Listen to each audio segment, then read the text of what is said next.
और खबरों में आगे बढ़ते हैं और बात सीएम योगी के गोरखपुर दौरे की करते हैं। आज मुख्यमंत्री के गोरखपुर दौरे का दूसरा दिन है, जहां वो गोरखनाथ मंदिर के हिंदू सेवा आश्रम में जनता दरबार लगाने वाले हैं। बिल्कुल, और वक्त के मुताबिक सीएम योगी का ये दरबार शुरू हो चुका होगा, जैसा कि तस्वीरें भी मिलेंगी और तस्वीरें भी हम अपने दर्शकों को दिखाएंगे। खबर मिल रही है कि सीएम योगी कुछ ही देर में जहां अब तय वक्त पर लखनऊ के लिए रवाना हो जाएंगे और उसके बाद जहां आज ये कार्यक्रम रखा गया है लखनऊ में भी उनके तमाम कार्यक्रम हैं, लेकिन गोरखपुर में आज उनका दूसरा दिन है और जब भी वहां पर होते हैं तो जनता दरबार के साथ ही दिन की शुरुआत वो करते हैं। पहले गोरखनाथ मंदिर में पूजा अर्चना और उसके बाद जो प्रदेश भर के फरियादी वहां पर पहुंचते हैं अपनी अपनी समस्याओं को लेकर के, उन फरियादियों की समस्याओं को सुनने का काम करते हैं मुखिया योगी आदित्यनाथ, और जो अधिकारी मौके पर मौजूद रहते हैं उनको भी निस्तारण के लिए निर्देशित करते हैं। और आज ये कहा जा रहा है कि कुछ ही देर के बाद वो लखनऊ के लिए उनको निकलना भी है और इसलिए जनता दरबार वहां पर शुरू हो चुका होगा। जो भी जानकारी वहां से मिलेगी, अपडेट मिलेगा, वो आप तक हम साझा करेंगे।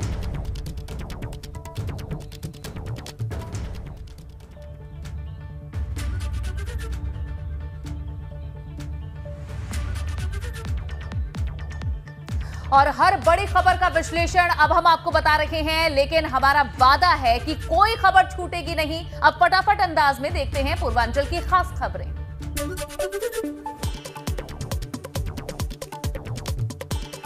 गोरखपुर दौरे पर सीएम योगी आदित्यनाथ ने राष्ट्रीय टंडन मुक्त विश्वविद्यालय की क्षेत्रीय कार्यालय भवन का शिलान्यास किया है और विश्वविद्यालय परिवार को बधाई दी है। प्रयागराज के फाफामऊ में हत्या आरोपियों के घर प्रशासन का चला बुलडोजर। दोनों आरोपियों के मकान के बाहरी हिस्से को बुलडोजर से जमींदोज किया गया। आरोपियों की गोलीबारी से एक शख्स की हुई थी मौत। आजमगढ़ में 100 से ज्यादा लोगों पर धन परिवर्तन कराने की कोशिश करने वाले आरोपी को पुलिस ने कर लिया है गिरफ्तार। कंधरापुर इलाके में मिरैया गांव का मामला है। एक घर के 100 लोगों ने ईसाई बनाने की थी, उन्हें की जा रही थी कोशिश। संत कबीरनगर में मुख्यमंत्री के निरीक्षण के वक्त दौड़ती नजर आई आईएएस दिव्या मित्तल। साड़ी में एथलीट की तरह लगाई दौड़। राष्ट्रपति के दौरे की तैयारियों का जायजा लेने पहुंचे थे मुख्यमंत्री योगी आदित्यनाथ। बस्ती में लेखपाल आनंद चौबे का कारनामा, काम के बदले 1 बीघा जमीन के दाम मांगने का वीडियो हो रहा है वायरल। विरासत के नाम पर बुजुर्ग महिला से घूस मांगते दिख रहा है लेखपाल। हरैया तहसील के बचपुर गांव का मामला। कौशाम्बी में मामूली विवाद पर दबंगों का आतंक। एक महिला को बेरहमी से पीटा। दबंगों की दबंगई का वीडियो सोशल मीडिया पर हो रहा वायरल। फतेहपुर के मुत्तौर गांव में प्रेमी युगल का शव मिलने से सनसनी। एक ही फंदे से लटका मिला दोनों का शव, जांच में जुटी पुलिस। गाजीपुर के गौसपुर इलाके के बुजुर्ग गांव में खेत पर सो रहे एक बुजुर्ग पर धारदार हथियार से हमला। इलाज के लिए ले जाते वक्त बुजुर्ग ने तोड़ा दम। परिवार ने अज्ञात के खिलाफ मुकदमा दर्ज किया।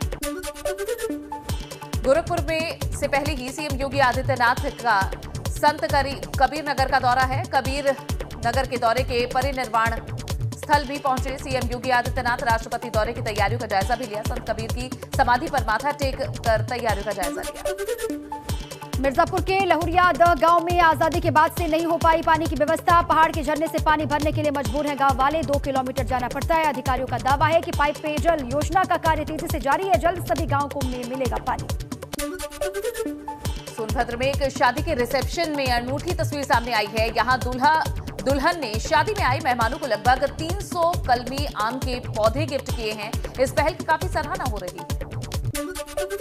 जौनपुर के त्रिया गांव की बेटी नम्रता यादव ने किया देश का नाम रोशन। रूस में आयोजित ग्रैपलिंग कुश्ती में नम्रता ने जीता कांस्य पदक। पूरे गांव में खुशी का माहौल।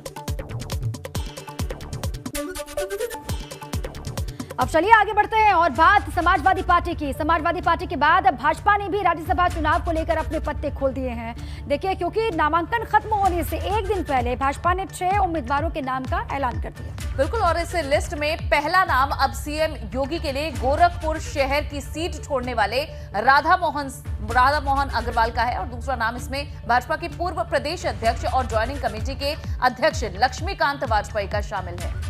और देखिए, तीसरा नाम मौजूदा राज्यसभा सांसद सुरेंद्र सिंह का है, जबकि चौथा नाम है बाबूराम निषाद का। 5वां नाम दर्शना सिंह का है और छठा नाम है संगीता यादव का। लेकिन 7वीं सीट के लिए उम्मीदवार कौन होगा, इसका ऐलान होना अभी बाकी है। और वहीं संख्या बल के हिसाब से भाजपा 7 सीटें जीत सकती है। अब ये 7वां नाम किसका होगा, इसी पर सबकी निगाहें टिकी हैं। संख्या बल के हिसाब से 3 सीट पर सपा, 7 सीट पर भाजपा की जीत तय है, लेकिन असल लड़ाई 11वीं सीट के लिए होनी है।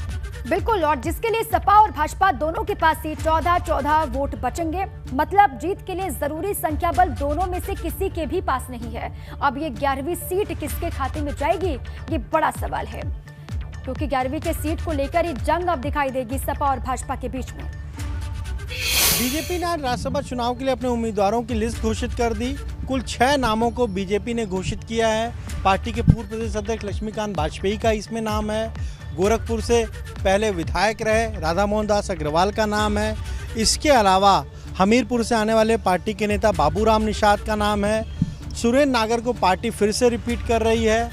2 महिला उम्मीदवारों को भी नाम पार्टी ने घोषित किए हैं। दर्शना सिंह जो यूपी बीजेपी महिला मोर्चा की प्रदेश अध्यक्ष रही हैं, उनका भी नाम है। और संगीता यादव जो बीजेपी का राष्ट्रीय महिला मोर्चा है उसमें वो पदाधिकारी हैं और उनका भी नाम इस लिस्ट में शामिल है। हालांकि संख्या बल के लिहाज से बीजेपी 7 तो आसानी से जीत जाएगी, पर यह कहा जा रहा है कि 8 लोगों को वो चुनाव मैदान में उतारेगी। तो अभी 6 नाम घोषित किए गए हैं। 2024 का जो लोकसभा चुनाव है उसमें जाति और क्षेत्रीय समीकरणों को साधने की पार्टी ने पूरी तैयारी की है।